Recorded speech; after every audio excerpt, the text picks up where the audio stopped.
Hi, everybody. Welcome to Feeling Fab Friday. Today, I'm going to be talking about something that's a really important topic, and that is alcohol addiction. And this Feeling Fab Friday was actually inspired by a woman today that I met at the Impact Hub where I work.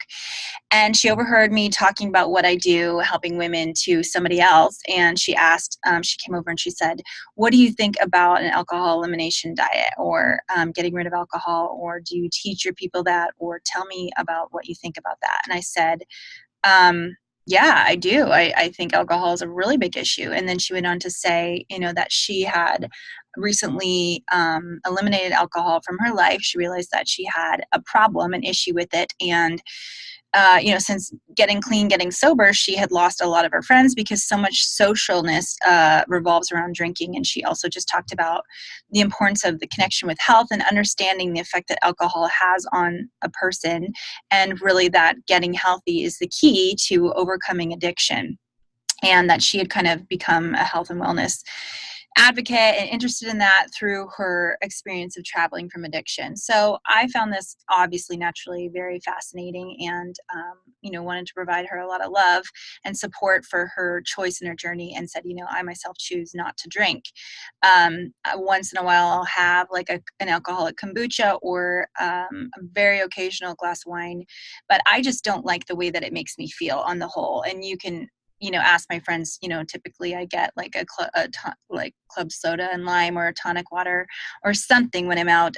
So I can still be social with everybody, but not necessarily feel the pressure of having to drink. And, this has become more and more prevalent in our society, that alcohol is just a normal thing that everybody does. And a lot of social engagements revolve around this. Like you go out for happy hour after work, or, birthday parties, going out to grab a drink, dating, so much is around alcohol. And, it just becomes odd if you don't do it. But I kind of want to challenge you guys a little bit to think about the effects of alcohol on your body. So alcohol in of itself, especially wine, is extremely estrogenic. And, most of the issues that I see a lot of my clients coming to are excess levels of estrogen. So, we want to address that. We want to address what's going on in the liver. And we need to understand that a woman who drinks just 2 to 5 drinks a day have more than a 1.5 times increased risk of getting some estrogenic cancers, like breast cancer, ovarian cancer, any of those cancers. That's not that much. That's just 2 drinks, a day. And every time you're putting the alcohol in your body, you're increasing your estrogen levels a lot. So we need to think about that and the effect on the liver as a whole, the burden of the liver that has so many different functions in our body. We're asking it to do a lot, and then we're putting so much alcohol in there and expecting it to work through that, as well as detox us on the whole on all the time. And it's just a struggle for the liver. The other thing is it can really increase dysbiosis in the gut. So the gut is huge. It's connected to our brain. It's connected to depression levels. It's connected to our serotonin, our melatonin, our sleep. So many things are connected to the gut, and dysbiosis can cause an overgrowth of bad bacteria and keep us from having those feel-good hormones and things that are functioning through the gut, which actually acts as a second endocrine system. So anytime we drink alcohol, we increase that dysbiosis, okay? And, this can cause issues, like I said, with mental health as well, neurotransmitters, all the above.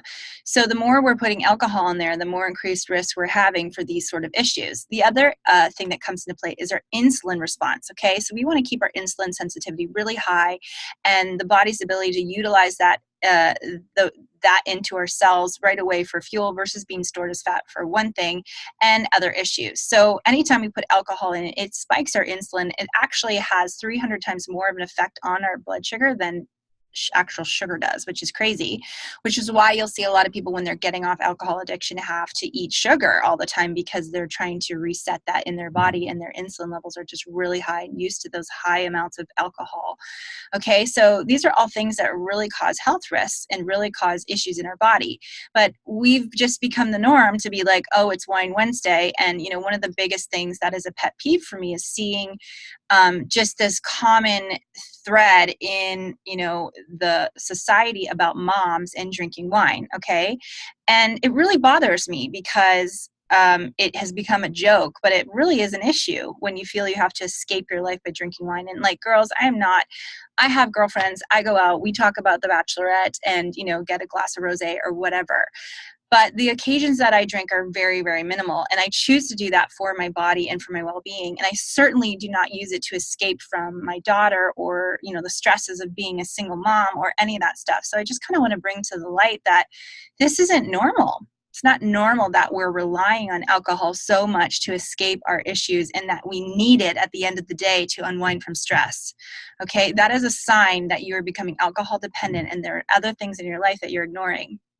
So just to speak to addiction as a whole, anytime we have an issue with addiction, it is a cover up for deeper pain that's going on that we're trying to avoid by numbing ourselves, right? And so we have to not be afraid at looking under the bed at the monsters that are there of our pain and our fear and the things that are really driving us to want to escape from them. I know that for me, being trapped in a really unhealthy miserable marriage many years ago had me kind of turning to things like food and alcohol to be more of a number to escape the pain that I was in. And more than that, I had deep layers of low self-worth and pain that I was holding inside that I was using these things to escape from. And anytime we look to instant gratification on something, whether that's food or alcohol or shopping or anything, we're really saying that we are not worth what we think, what we really truly want, or we never think we will have it. So we indulge in what feels good right now. Okay, so I just want to kind of bring to light some of that stuff and I can never separate the emotional from the physical because they work together, okay? And I do this with my clients. I work on your liver, on your gut, on your neurotransmitters, on your adrenals to help get those working properly and cleared out.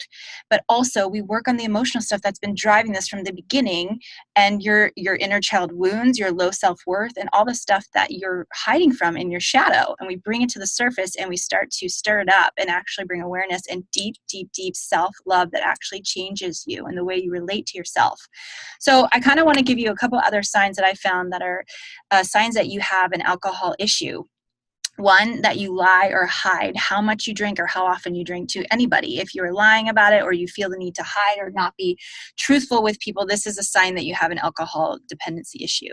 Number two, drinking to relax or escape. Drinking more when you've had a stressful day to relax or signs that you're using it as an emotional crutch to escape.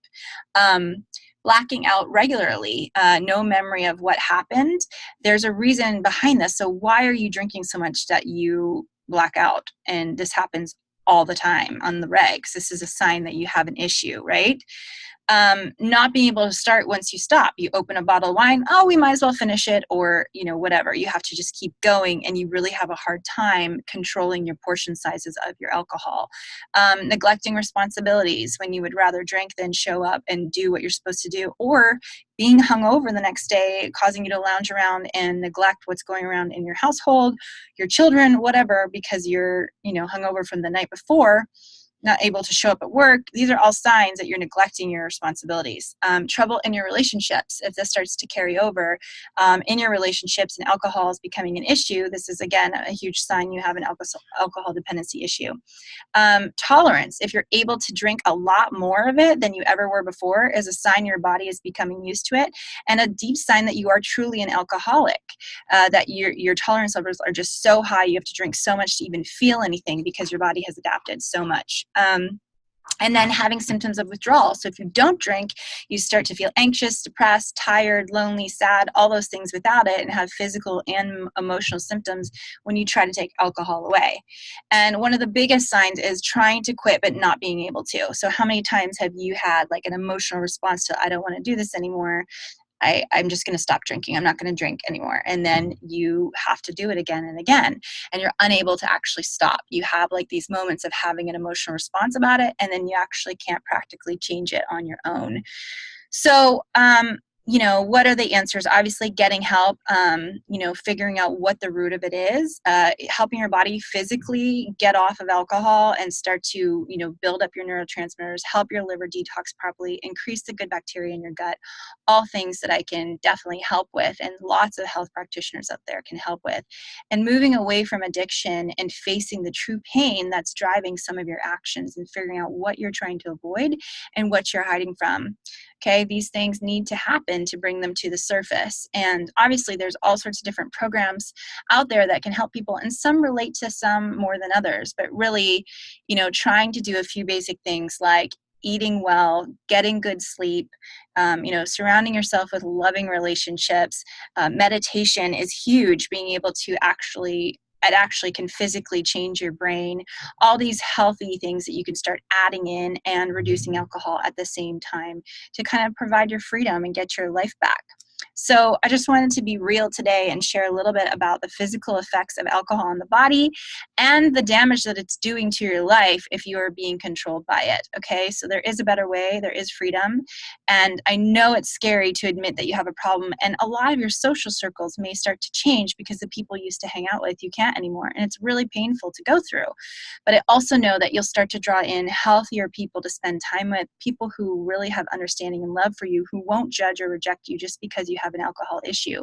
Because the truth is, more people have issues than we know, and more of us are, functioning out in the world but have major addictions that we're hiding and suffering from. Okay, so this addiction was specific to alcohol, but food addiction, a lot of it can apply to this as the escape mechanisms and trying to hide from the true pain of what's happening. So we need to get to the root of these issues, one through helping the liver and the gut and the brain, and also helping you on an emotional level.